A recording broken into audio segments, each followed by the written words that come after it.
Hare Om Krishna Prabhuji. Bhagavate Vasudevaya. Yeah, very well. Sorry. It's not moving.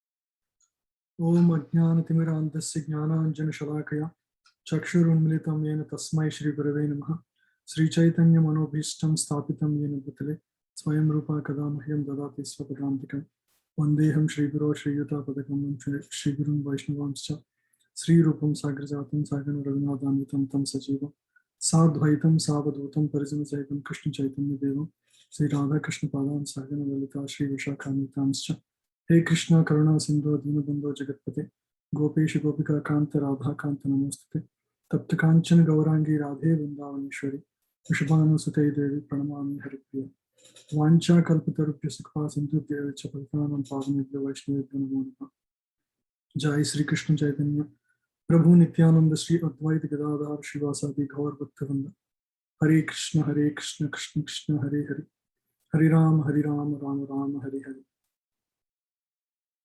Mukam Karoti Vachalam Pangum Langai Tegiri Yatkapa Tamaham Vande Shri Gurun Dinitarinam. Hare Krishna, welcome to the study of Srimad Bhagavatam. So we will just discuss at a high level the overview of Canto 1 today, and also discuss the first verse of first chapter of Canto 1. If you have any questions, we'll discuss towards the end. So the subject of Srimad Bhagavatam is Lord Krishna himself, and Bhagavatam is considered the most ripened fruit of the tree of Vedic wisdom. The reason is this knowledge was given to us by Vyasadeva towards the maturity of his realization, towards on the instruction of his spiritual master Narada. When he was despondent, after giving all the literature, he was still despondent. At that time, Narada Muni instructs him to give this literature, which he gives in the next phase of his life. And after giving that, he says, once you have read this, once you go through this knowledge, there is nothing further to know. And after having this knowledge, there is further. So he is the person who has given all the literatures of all the Vedic knowledge, and that same author, who is a literary incarnation of the Supreme Lord himself, he himself very clearly declares that there is nothing, no other book is needed. After you study this, there is no other knowledge you need to acquire. This is the highest knowledge. So the literary incarnation speaks about this wisdom accordingly. So that's why this is considered the most ripened fruit of the tree of Vedic wisdom.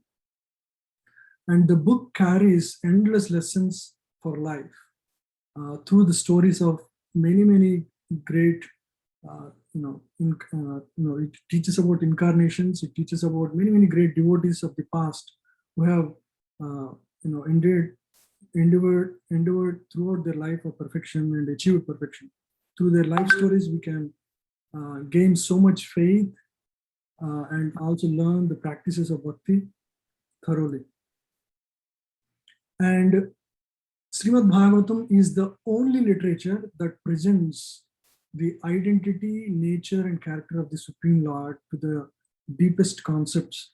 So you look at the world literature, even from various religions, there is no other book that comes anywhere close to the Srimad Bhagavatam in terms of the presentation of the knowledge about the identity and nature and character of the Supreme. It clearly teaches us how Lord deals with each of the devotees and what is his character in his dealings. What is his identity? What does he look for? What is his nature? So all these concepts are vividly described in this scripture. And this book is considered the literary incarnation of the Supreme Lord. Right after Lord has left the world, this book has incarnated in this world and is and is supposed to hold the religious principles right after Lord leaves the world. So for the world that is bereft of the Lord, the shelter is Srimad Bhagavatam. So in that sense, this is of utmost importance. And it's also called Grandhavatar because it describes about the incarnations of the Supreme Lord. And this is Mahapuran because it's considered the highest of all the Puranas, and it describes the 10 subjects. The 10 subjects are thoroughly discussed in this Srimad Bhagavatam compared to any other literature in full depth. So what are those 10 subjects we're going to discuss? Yeah. Also, there are 12 cantos and 18,000 verses overall in this book. And these 12 cantos actually, the whole Srimad Bhagavatam is the form of the Lord. It's considered the form of the Lord. And each of these cantos actually represent a specific part of his body. Pado Yadiyo Pratama Dvitiyo. So the first and second cantos of Bhagavatam are Sri Krishna's lotus feet. So right now we are going to start the study of Canto 1, and after that we'll do Canto 2. So these two are representing the lotus feet of the Lord, which means we need to approach with utmost humility and sincerity. So that is the mood in which we should approach this book, especially Canto 1 and 2. And that sets us to be able to learn further about the further limbs, which is basically further concepts that Lord would reveal to us. And the third and fourth cantos are his thighs. Fifth canto is his navel. The sixth is his chest. Seventh and eighth cantos are his arms. The ninth canto is his throat. 10th is the beautiful lotus face of the Lord. The 11th is his forehead. 12th is his head. So I bow down to that Lord, the ocean of mercy, whose color is like that of a tamala tree, and who appears in this world for the welfare of all. I worship him as the bridge for crossing the unfathomable ocean of material existence. Bhagavatam has appeared as his very self. This is a statement given in Padma Purana, another Purana, that glorifies the importance of studying Bhagavatam as covering all the limbs of the Lord. So another important lesson here is one should study this literary incarnation in sequence. Just like this is very similar to how we take darshan of the Lord. When you go to temple, of course, Lord's face is very beautiful. Doesn't mean that you directly see the face of the Lord. What do? You first look at the lotus feet of the Lord and take his permission slowly and steadily raise your sight from the lotus feet to the thighs to the arms, and then and ultimately come to the chest and then to the face and forehead. So in that way, one should study this Grandharas in a sequential fashion, starting from Canto 1. And that is how, when we are mature enough, when we thoroughly understand the absolute truth in all its aspects, then we become eligible to study the 10th canto of Bhagavatam, where Ras Panchaja is there, which is the essence of Samam Bonam, the Ashraya of the Srimad Bhagavatam. So one should, so to understand that, we cannot just jump into that. We have to go in a sequence, studying from the lotus feet of the Lord. Yeah. The 10 subjects of Srimad Bhagavatam are given towards the end of second canto in the 10th chapter. So where Shukadeva Goswami speaks like this. Atra sargo visargascha stanam poshanam utayaha manvantaran sukata nirodho muktirashraya. Sri Shukadeva Goswami said, in the Srimad Bhagavatam, there are 10 divisions of statements regarding the following. The first is the creation of the universe. So this book gives the knowledge of everything you ever need to know. beginning with the creation of the universe, how from the large body, the pradhan is the first element that comes out, and then how it transforms into Mahatattva, and then how from that Mahatattva the globules of universes form, and how the entire manifestation of all the planetary systems through the secondary creator, which is the subcreation. The second part is subcreation, where first is Lord's in the form of Mahavishnu's expansions, creating the platform for the creation, further creation. Subcreation is when Brahmaji takes charge of the secondary creation, engineers the the creation of the existence as manifest within the Garbha, within the Anda of a universe. And then the planetary systems that exist, that they are like karmic charters, like based on one's based on one's karma, he's positioned in a specific planetary systems. So that is the third concept. And then protection by the Lord, how Lord protects, ultimately in the form of Kshirodakshai, Vishnu, he is present in everybody's heart, and he is the actual protector of all.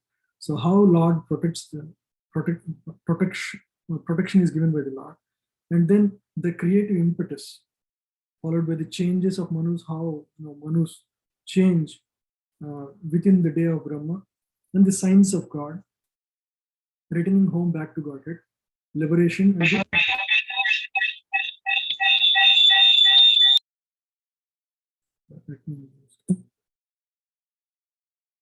I'll just mute everybody. Yeah, so just division wise in terms of 12 cantos. So I was just clarifying with Gordon Vishnu Prabhu yesterday also. So the titles, if you see, Canto 1 is titled The Creation, but if you read through the canto, entire canto, you won't find much descriptions of the creation. So it seems Prabhupada in his, during the Jaladuta trip, he's actually given the creation to be the third canto. So in his book, actually, Bhagavad Subodhan, he actually clarifies this concept, this issue. So Sarga is actually statements from third canto, which is statements of the creation of the universe. How Lord has created this universe in the form of Mahavishnu. And then Visarga, which is the statements of subcreation, which is given in Canto 4.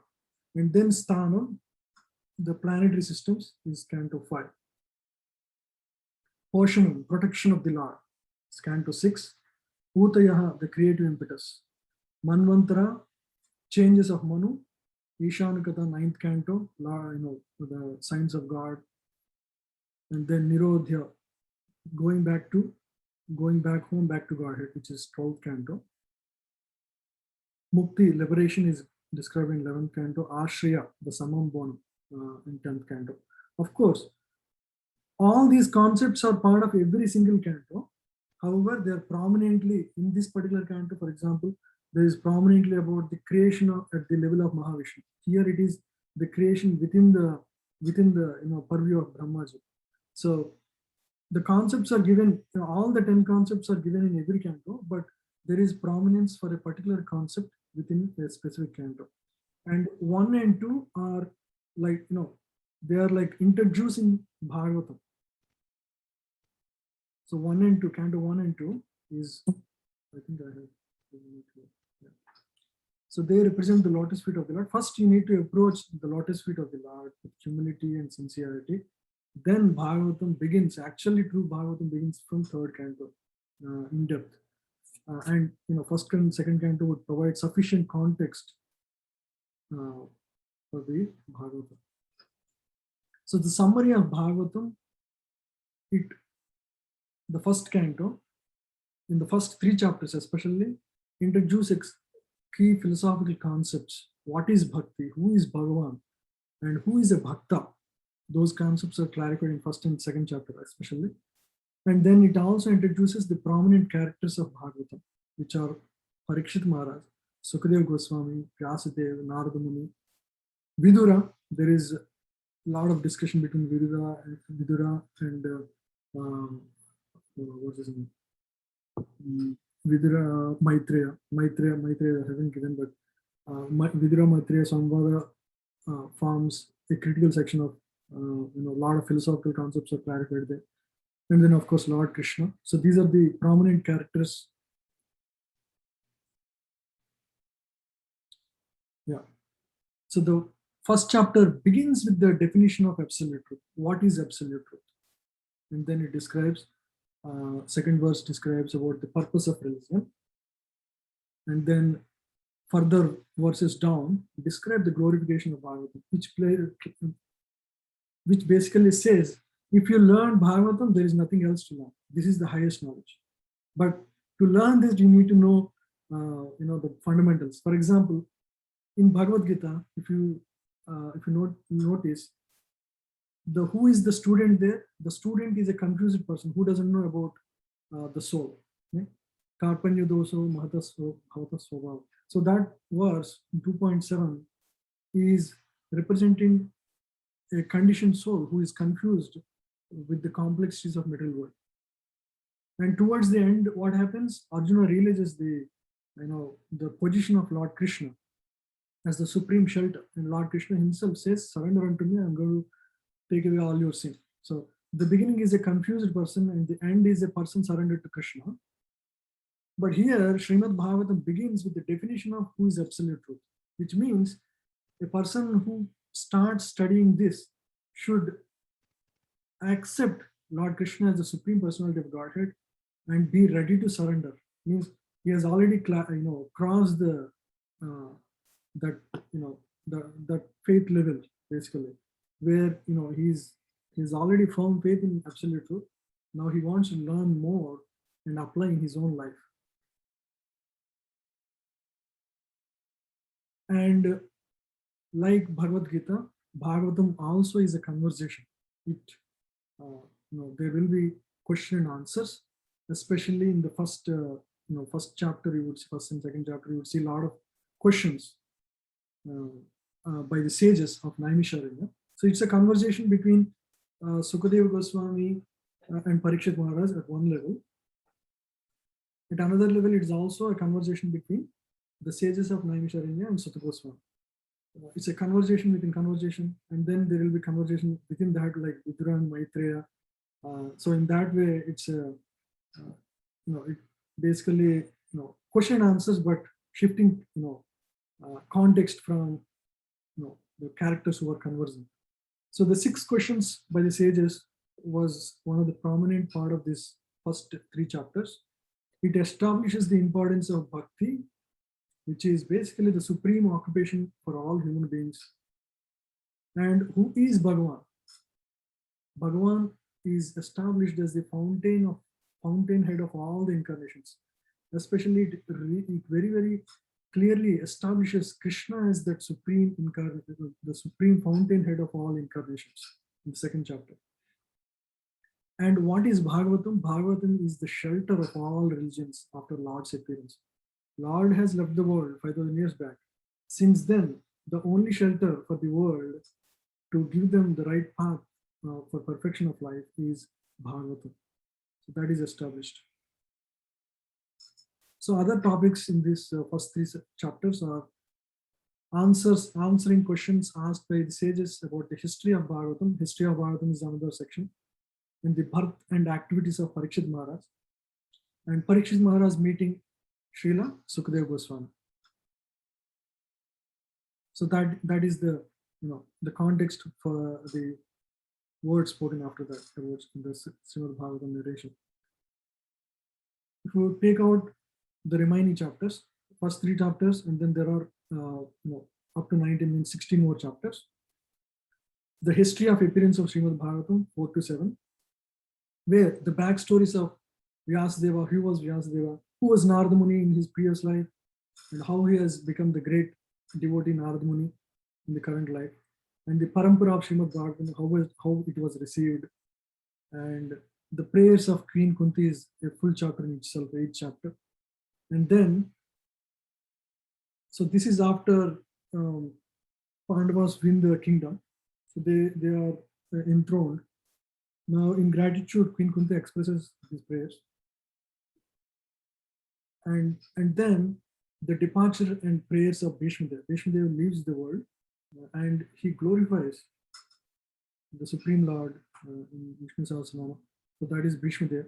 And then description of Lord's departure from Hastinapur. Now Lord, for the time period, he is in Hastinapur while Pandavas win Hastinapur and they were ruling in the beginning. And then he Lord departures to actually Dwarka. So these 10 and 11 together reveal the separation and union, Vipralamba and Sambhoga, introduces Madhurya Bhava of the queens of Dwarka, because they were now again receiving the law. So events leading to the birth of Parikshit Maharaj is the 12th chapter. And then introduction of Vidura and sages, inquiry about Maitreya and Vidura Samvada. Vidura is a great devotee, and we'll learn about him. So that leads to Canto 3 and 4. Descriptions of the departure of Lord Krishna. That is chapter 40. Retirement of, so after Lord leaves the world, even Pandavas also leave the world. So their retirement is 15th chapter. And after Pandavas leave, and the Kali officially enters the material existence. Kali Yuga begins, and that is advent of Kali Yuga, Kali. And then renunciation of King Parikshit, who is the king after Pandavas, ruling the world, Hastinapur, from Hastinapur. So the last two chapters describe the necessity of Srimad Bhagavatam and the circumstances in which it appeared and the most important questions. Because Parikshit Maharaj, we know the context in which Bhagavatam was spoken. Parikshit Maharaj has just 7 days to leave the world. So he is really careful about asking the right questions, that are relevant for him as well as the world. So he's going to ask most important questions about life. So that will be discussed in the 18th and 19th chapters. So I took this from Bhaktivedanta Vidyapit notes. The 6 questions by the sages, the first 3 chapters cover this. Questions as well as answers. Answers are primarily in 2nd and 3rd chapter. Questions are in 1st chapter. Today we'll not go into depth because we're just starting today. So the first verse is the focus for today. So the verse 1, the first very verse, defines the absolute truth. Okay. So it begins like this. Maybe you can, I don't know whether we can all read. Om Namo Bhagavate Vasudevaya. Om Namo Bhagavate Vasudevaya. Janmadhyasya yatonvayaditaratascharde savignaswara. Janmadhyasya yatonvayaditaratascharde Tene Brahma Hridaya Adikavaye Mukhyanti Yat Suraya. Tene Brahma Hridaya Adikavaye Suraya. Tejo Varimridam Yata Vinimayo Yatra Trisargo Mrisha. Tejo Varimridam Yata Vinimayo Yatra Trisargo Mrisha. Dhamna Svena Sada Nirashtakuhakam Satyam Param Dhimahi. Dhamna Svena Sada Nirashtakuhakam Satyam Param Dhimahi. O my Lord, Sri Krishna, son of Vasudeva, O all-pervading personality of Godhead, I offer my respectful obeisances unto you. I meditate upon Lord Sri Krishna because he is the absolute truth and the primeval law, cause of all causes of creation, sustenance, and destruction of manifested universes. He is directly and indirectly conscious of all manifestations, and he is independent because there is no other cause beyond him. It is he only who first imparted the Vedic knowledge unto the heart of Brahmaji, the original living being. By him, even the great sages and demigods are placed into illusion, as one is bewildered by the illusory representation of water seen on fire, or land seen on water. Only because of him do the material universes, temporarily manifested by the reactions of the modes of material nature, appear factual, although they are unreal. I therefore meditate upon him, Lord Krishna, who is eternally existent in the transcendental abode, who is forever free from the illusory representations of the material world. I meditate upon him, for he is the absolute truth. So it clearly establishes the position of absolute truth as Lord Krishna himself. So the verse begins with Om Namo Bhagavate Vasudevaya. So Lord Krishna, to whom the literary incarnation Vyasadeva offers his obeisances, because he is the subject of this book. He is the subject and the goal of this book. So Vyasadeva first begins directly by offering his obeisances to Krishna, Lord Krishna himself. And who is Lord Krishna? Lord Krishna is the supreme absolute truth, as specifically there is Krishna Sandarbha by Jiva Goswami, which specifically points to how Lord Krishna is the ultimate absolute truth through references to all various Vedic scriptures. He establishes thoroughly how Lord Krishna is the supreme personality of Godhead. And Lord Krishna himself says, Mattah Parataram Nani. So there is nothing superior to me in Bhagavad Gita directly. And we'll read further in Srimad Bhagavatam itself how Lord Krishna is proven to be the absolute truth. So Vyasadeva, so now he is writing this after giving all the literatures. Imagine that. So now he is beginning this. Now he is offering his obeisances to Lord Krishna. Janma Adi Asya means creation, sustenance, and destruction. All these things come from absolute truth. He is the primeval cause of all the creation, sustenance, and destruction. Janma Yasya Yato. Anvayad Itara first means Anvayad Itara Chardes Abhigna means directly, indirectly he knows. Abhigna means who knows. So everything within this universe is directly or indirectly known to him. Just like in our body, somebody pinches us, we know where exactly that thing happened. Lord Krishna, similarly, because he is the absolute truth, he knows everything that happens within this universe, directly or indirectly. That is Abhigna. Swarat means he is the supremely independent. Nothing, he does not depend on anything. He is the cause of all causes. So you cannot define what is the cause of this absolute truth, because if that cause is there, then that becomes the absolute truth. So he is supremely independent because there is no cause beyond him. Tene Brahma Hridaya Adi Kavya. Adi Kavya here refers to Lord Brahmaji. And he is the person who revealed the knowledge of Vedic wisdom in the heart of Brahmaji. Tene Brahma Hridaya Adi Kavya. Muhyanti Yat Surya Tejo Vari Mridam Yata. So to whom nobody can understand. Name Vidu Surganayaka 10.2 says the same thing. Krishna says where nobody knows me because I am the source of all existence. Even the demigods come from me. So all the demigods, Muhyanti Yat Surya, Tejo, so they are all confused about my existence. Just like sometimes in the desert, somebody may observe some kind of water. Right? Just like people confuse between water and earth and fire based on their existence. So similarly, because of the illusory potency of the Lord, everybody in this world are confused. They don't know actually who is Supreme Absolute.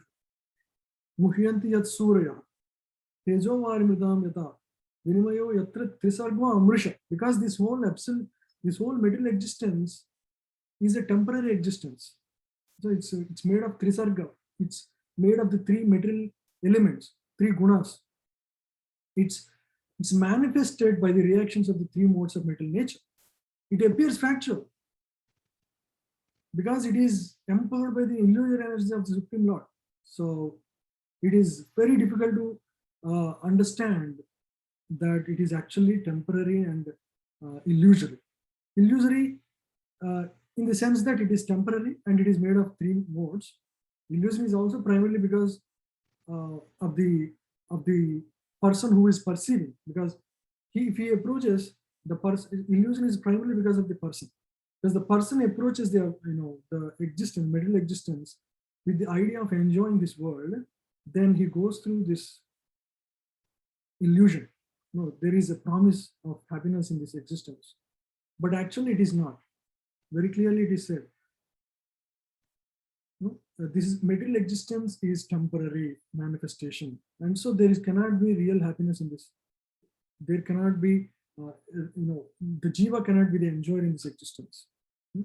I dhamna svena sada nirashtakohakam, but his existence is permanent. Dhamna, in his abode, he exists in his transcendental abode.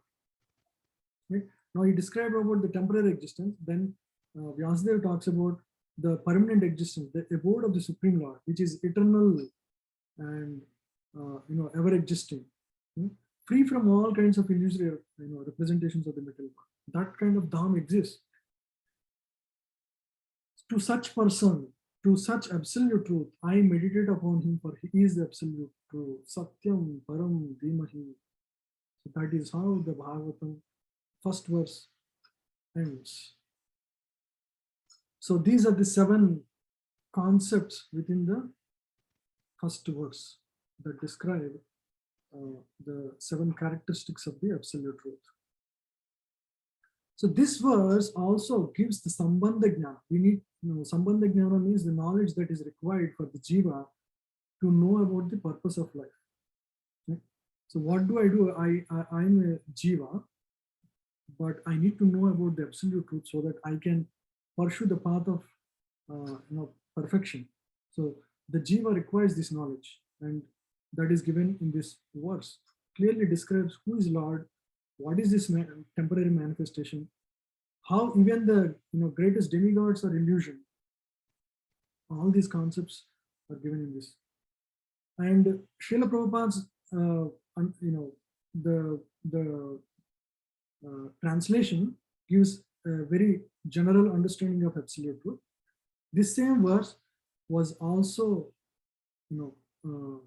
in very detail given, explained by Sri Vishwanath Chakravarti Thakur, one of our greatest Acharya, Rasika Acharya. And then Srila Jiva Goswami gives 2 explanations for this verse. We can understand how the great devotees actually relish every verse of Srimad Bhagavatam. Now we'll, so this is, we already went through this.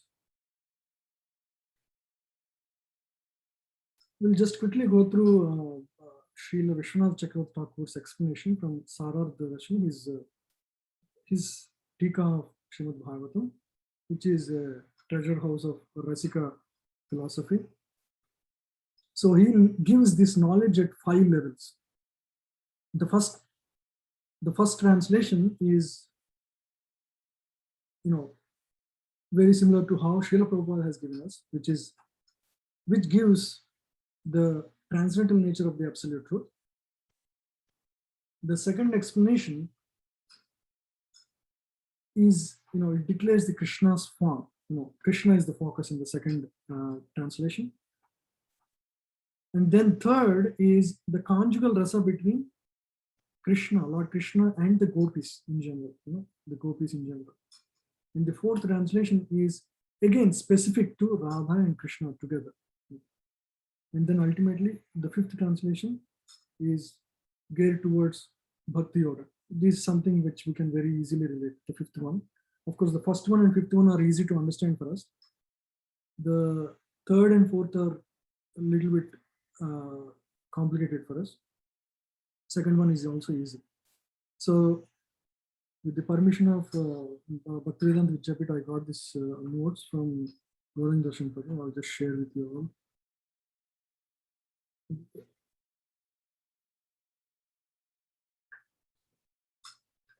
So we'll go through quickly how Vishwanath Chakravarti Thakur gives the 7 aspects of absolute truth in the 5 translations. And if you notice, these 5 levels of understanding are gradually going from one to the other. except the last one is, of course, it's for practitioner. But 1, 2, 3, 4, they go one level above each other. The first one is the generic understanding of absolute truth. That's what when Srila Prabhupada adheres to this first level of translation. Second level of translation describes the form of the Lord. It is compared, the first level of translation is similar to how, is like a lamp of knowledge.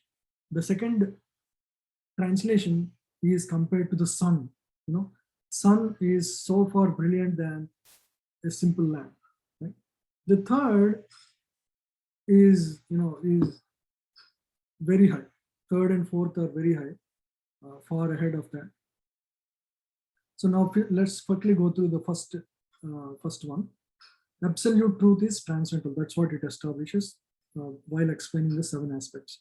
Janmadhyasya yata, the first aspect, which is Lord is the source of cause of creation, maintenance, and destruction of the universe. Very clear, right? That's what even Srila Prabhupada's translation also is. Anvayad itaratascha means how Lord is the immediate cause as well as the efficient cause. He is the material as well as the efficient cause. Like, for example, when a potter makes a pot, right? He's making a pot. What is the immediate cause for the pot to be made? You can say the hands, or mainly the potter would have a wheel. The wheel is the immediate cause, one can say. But of course, the person is the main cause. So both of these are, there is one immediate cause and there is an efficient cause. So similarly, Anvayana refers to how Lord is the material and efficient cause. In this case, for the case of absolute truth, what is the scenario? The absolute truth and his energies. There are 2 things, right? Absolute truth and his energies, the internal, marginal, and external energy, 3 levels of energies. Everything is from him. So he is the immediate as well as the efficient cause. Ardhes Abhigna means he is the knower of all the objects. Abhigna means the supreme knower. Everything is known to him. Nothing can be hidden from him. Swarat, the Supreme Lord, is supremely independent being. Supreme Lord is supremely independent. Nothing is dependent on him. Tene Brahma Hridayadikavye.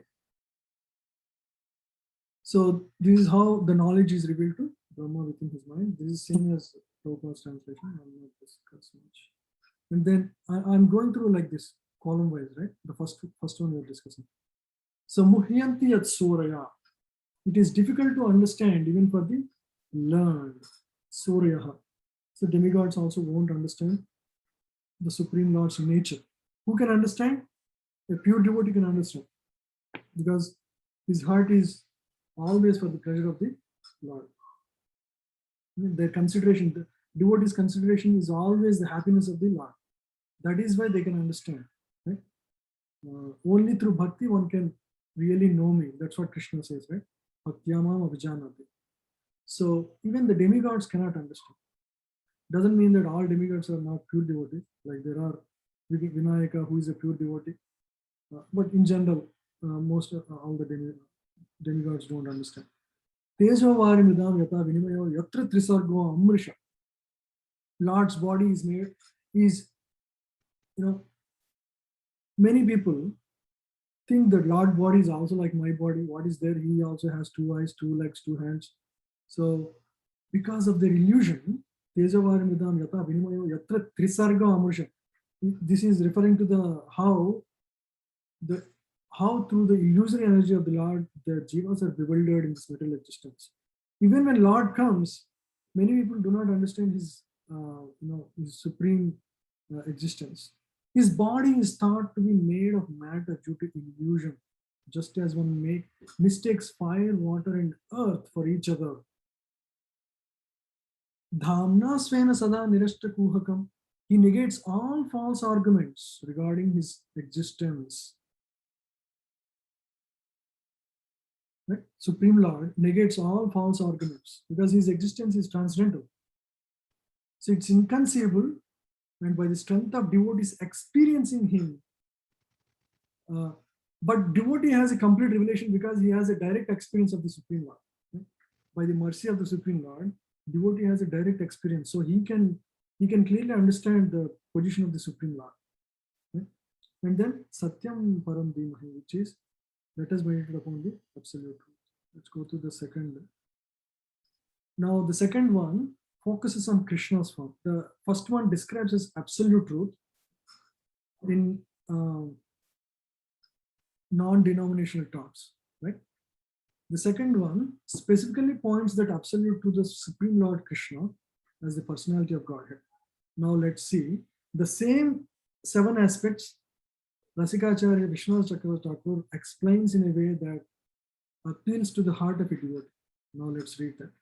Janmadhyasya yatah anvayat itaratascha. He translates that as, Lord, after he has appeared in Vasudeva's house, went to Nanda Maharaj's house. Anvayat itaratascha means he went to a different place. So, the same track, after taking Janma, what did Lord do? He went to the house of Nanda Maharaj. He didn't stay in the city of Kamsa. He went to Nanda Maharaj. Why he did that? Adhe Swabhigna. He knows exactly that. He knows how to cheat Kamsa, and knowing that the appearance of his devotees, and he knows also about the appearance of Prema. The devotees have already appeared. The eternal associates of the Lord have already appeared in Braja. He is eager to meet them. Knowing how to cheat Kamsa and desiring to meet his devotees, he left from there to Braja. Ardhes Abhigna Swarat, he knows Swarat, and remained there because of his own people, because of the love of the bound by the love of the Brajavasis. He stayed there for up to Kaumares. He stayed there in the association of the most lovable devotees of the Vrindavan. Even though he is always independent, he surrendered his independence to the love of the devotees, and he stayed to receive, to asvadana, to receive the prema of the devotees of Brajavasis. Tene Brahma Hridaya Adi Kavya. And when Lord Brahma, he comes to visit him, he bewilders him, right? And he reveals to Brahmaji that he is non-different. He is the supreme absolute truth, right? So you hear from the prayers of Brahmaji. First he was like totally bewildered to accept Lord Krishna, who is eating from the hands of his boyfriends, right? How can he be absolute truth? He was totally bewildered. So he wants to test Lord Krishna. He comes there and he tries to hide his friends and cows. And in the whole story, this is a big story, but ultimately, Lord Krishna, calls all the Brahmas from all the other planetary systems. Brahmaji totally gets bewildered, gets shocked by the, totally shocked by the revelation of that absolute truth to him. So at that time, Lord Brahma prays in a very beautiful way. He says, "Who am I? I am your part of the part, Mahavishnu's, from his body emanates millions of Brahmandas, and in one Brahmanda and one small Brahmaji, who am I?" So Brahma really realizes his position in comparison to Krishna. So that is Brahma Vimochan Lila. So it reveals to Brahma that the boys and cows were actually Supreme Brahman. Muhyanti Yat Soraya. So, and during those pastimes, he even bewilders great devotees. I mean, Narada Muni is also considered demigod. Muhyanti Yat Soraya means how he bewilders Narada Muni. Narada Muni once want to see how is Lord Krishna, dealing with 16,000 wives? How can he manage so many families at the same time? So he comes and visits and he wants to just experience. He doesn't want to test, but he wants to experience how Lord Krishna is dealing with his family members, in various. So he visits one home after the other home. He visits Satyavama and then Rukmini and then Jambavati, and then there are many other wives. So in each home, Lord Krishna would be sometimes talking to his wife, sometimes helping his kids, sometimes helping in the marriage, sometimes sitting with his family and talking. So in each home he receives nicely and was totally bewildered. How this one, Lord Krishna, he's like really chamatkar. You can't really understand. So that's how Narada Muni experiences Lord Krishna. Tejovari midam yato vinamayo yatra tisargo amrisha. This is again what the illusory creation, right?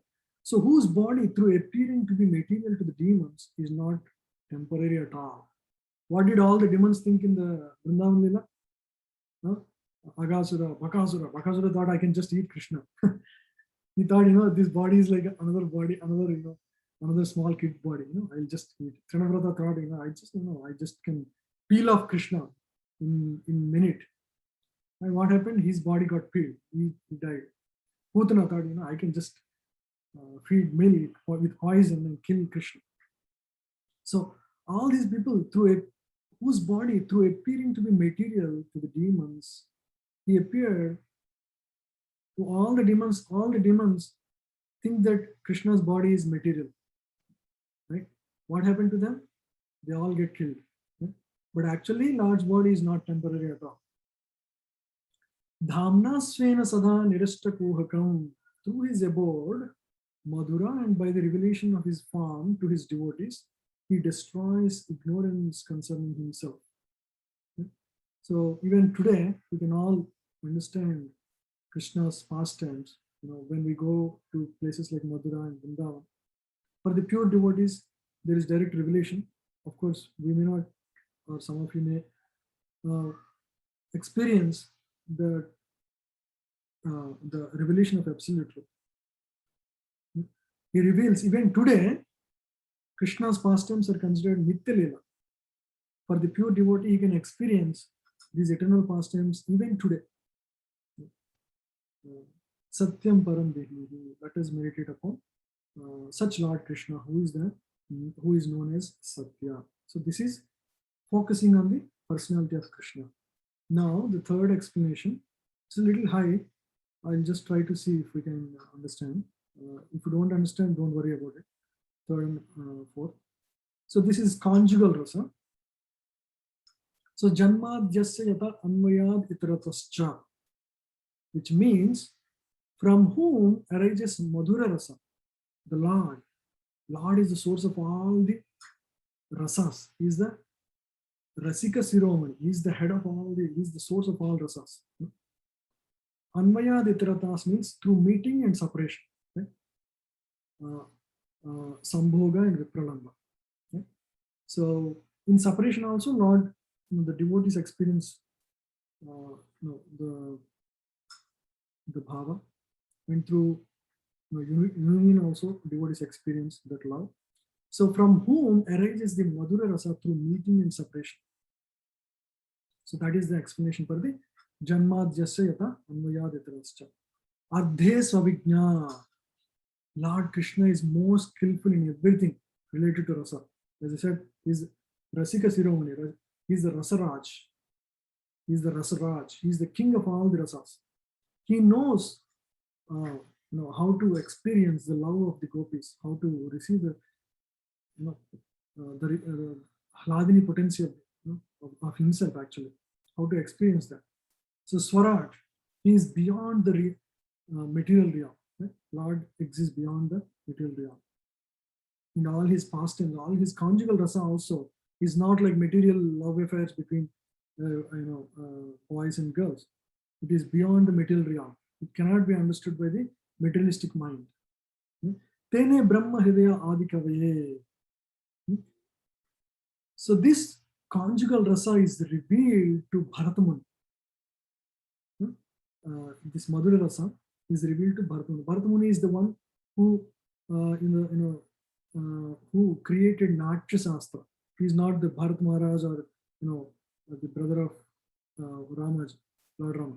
So this is Bharata Muni who actually created Natya Shastra. Is part of Vedas. And what Bharata Muni created inspired Rupa Goswami, because Bhakti can take these concepts. Right? That's what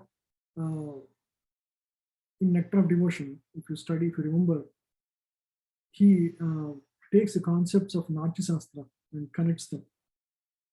How the experience of how a performance can evoke emotions in the audience. So similarly, Bhakti Rasa can evoke emotion, spiritual emotion in the seeker. But the difference is Natya Shastra or the performance arts, they give a temporary experience.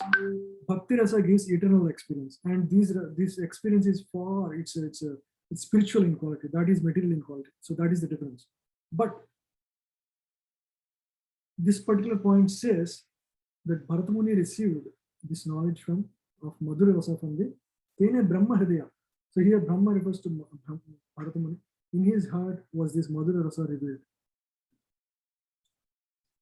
In whom Tejavari-midam yata vinmayo yatra trisargo anusha. In whom alone arise the three types of literary meanings in the extraordinary form. These are the three parts of Natya Shastra we are not going to discuss. So basically, it has the three divisions within this the subject. So that is described here. Dhamna Svena Sada Nirishta Kuhakam, who defeats the Lord, who defeats the withered arguers by the extraordinary influence of the experience of Madhura Rasa. A person once experiences Madhura Rasa, he knows what it means. Okay, there is no more talk. There is no more, none of the arguments can stand before a person who experiences this. So that is, the eternal existence of the Lord. Dhamna Svayam Sada Nirishta Kuhakam Satyam Param Dhimahi. Let us meditate upon such Lord Krishna. So this is in general the conjugal rasa between Lord Krishna and gopis. Now we further delves into the conjugal rasa that is specifically between Radha and Krishna. This is the highest form of explanation of this verse. Here, Janmadhyasya yataha, which means from whom arises the height of Madhura rasa. Because Radhika is the emblem of Madhurya Rasa. She is the Samabon. She is the Mahabhava of the Hadini potency.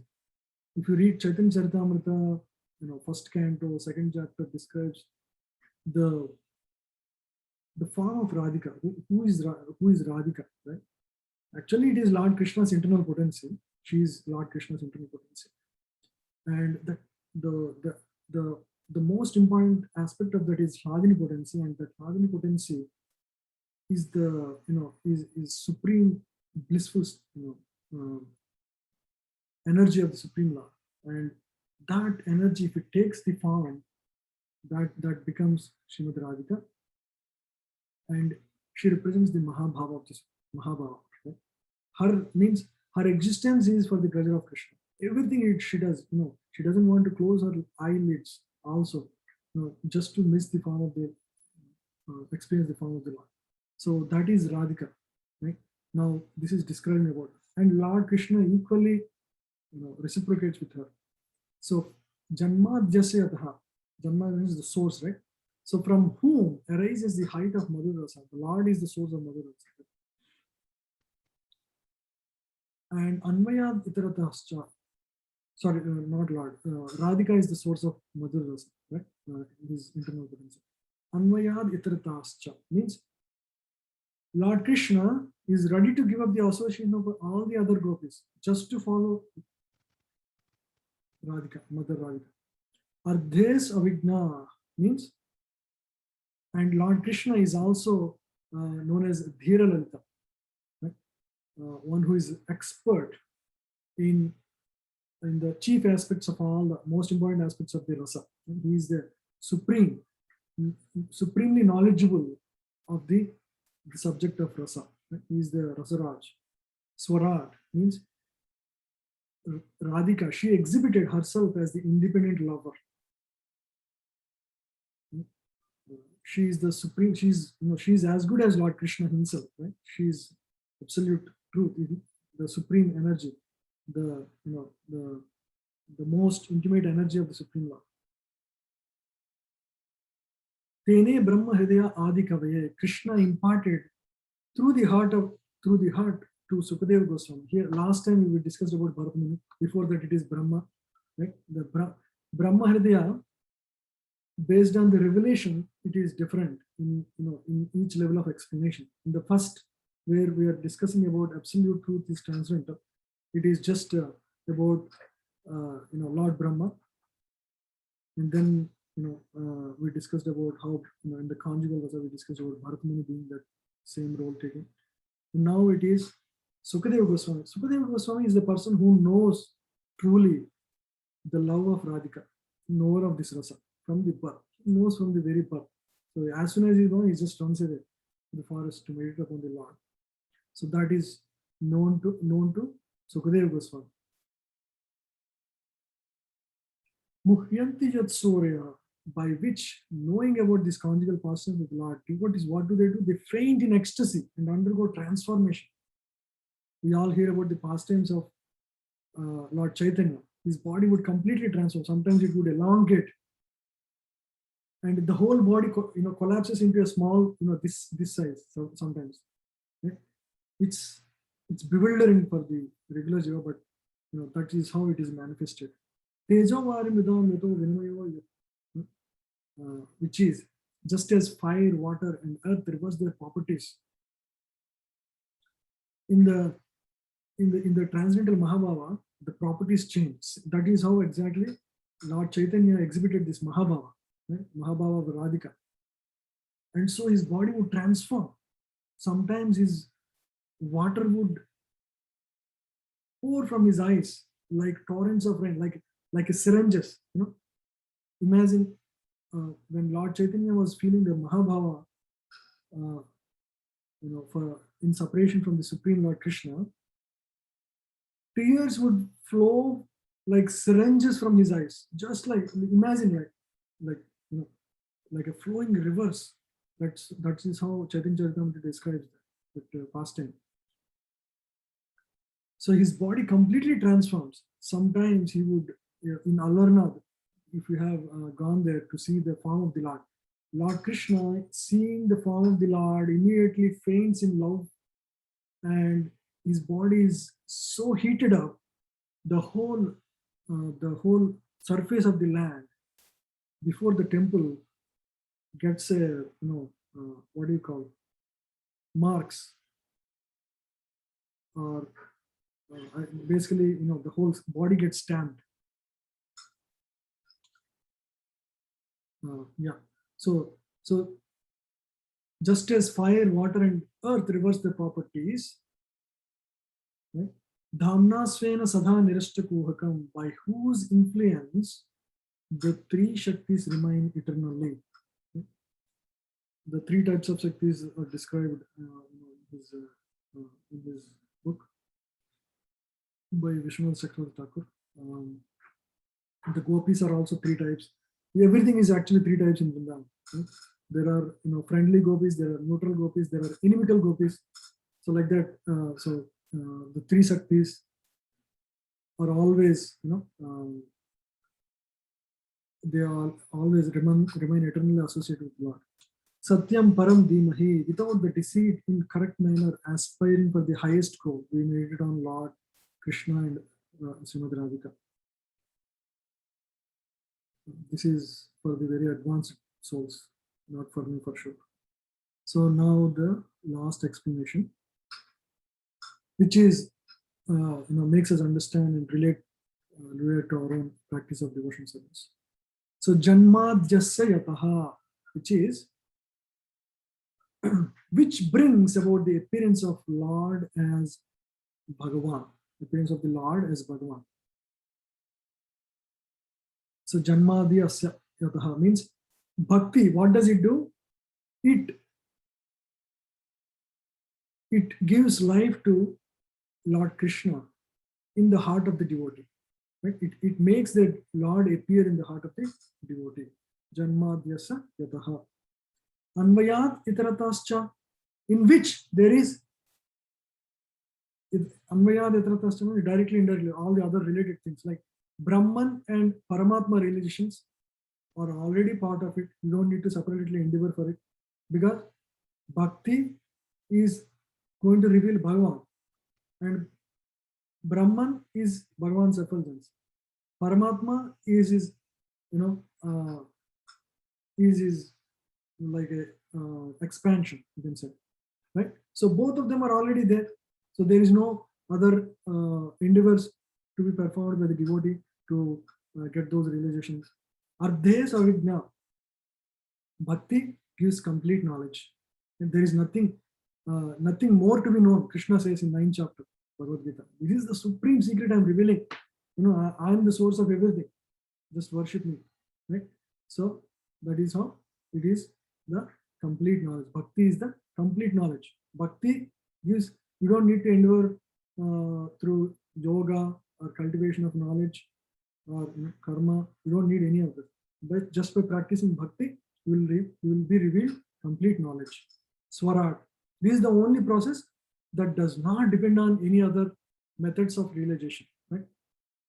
Jnana and yoga, they all require some bhakti to actually succeed. But bhakti is completely independent of all the other processes. Swarat, it stands on its own strength. One can practice bhakti at any stage of consciousness. He may not be aware of who he is, but still he can surrender to the Lord and practice bhakti and achieve perfection. This is the only process that does not depend on any other process. Tene Brahma Hridaya Adi Kavaye, which was revealed by Narada to Vyasa. This knowledge, Vyasadeva gave so much literature, but until Narada Muni revealed, he did not get the idea to actually put this into writing. Right? So it was revealed by Narada Muni to Vyasadeva. Tene Brahma Hridaya Adi Kavaye. Muhyanti yat sorayaha. And this bhakti is bewildering to even to great sages, because they are very, very smart. They don't know the simplicity of bhakti, how this simple process can give such great results. Right? So many great sages like Bhrigu and all get confused. How this, this devotee is, how he is, such a great, why is everybody praising him? He gets angry, you want to test him, whether he's really, great. So great sages always, whenever they, they had some kind of fight, they only got defeated. So it is confusing even for great sages who are, highly achieved in, highly achieved in jnana and yoga paths. That is what it is. So tejo varimridam yata vinimayo yatra trisarga amrisha, which is not mixed with three gunas. This knowledge, bhakti, is free from all the modes. But people in all the different modes can approach it. That is different thing. But Suddha Bhakti is actually free from all the three gunas, influence of the three modes of material nature. Dhamna svena sadha nirashta kuhakam. This bhakti defeats its opponents by its very nature of giving direct experience of bliss. Bhakti, the essence of bhakti is experience. One can, as soon as one chants, he can immediately see the relief from the anxieties of material existence, for example. And then further attributes are revealed slowly, but it reveals by direct experience. So nobody can question it, the efficacy of bhakti process. Satyam Param Dhimahi. Let us meditate on the supreme, on the most beneficial spiritual process, which is beyond the gunas. So again, author offers the obeisances to Supreme Lord, who is beyond the gunas. Yeah, so this is first verse. We just covered in depth. Just wanted to, because first few verses are important. So I just wanted to give in-depth understanding. I hope, what is the time now? I think, wait. Oh, 11:30. So, okay, so any questions? I'll not take further verses now because we covered a lot already. Continuously, I didn't. If you have any questions, I see a lot of people. I didn't expect, actually, I didn't declare anywhere. So, Prabhu, what's the structure, Prabhu? So, structure of the entire Bhagavatam, we discussed that Prabhu in the beginning. No, not Bhagavatam structure, Prabhu. This Bhakti Vaibhav. Oh, Bhakti Vaibhava. Okay. So there are 12 cantos in Bhagavatam. Bhakti Vaibhava course covers only the 6 cantos. Oh, okay. Yeah. So the first 6 cantos, and then further cantos are covered in another course. Yeah. So I see. And we have same way, same type like Bhakti Shastri, you have exams, you go from there. yes. I'll stop recording because others may not be interested.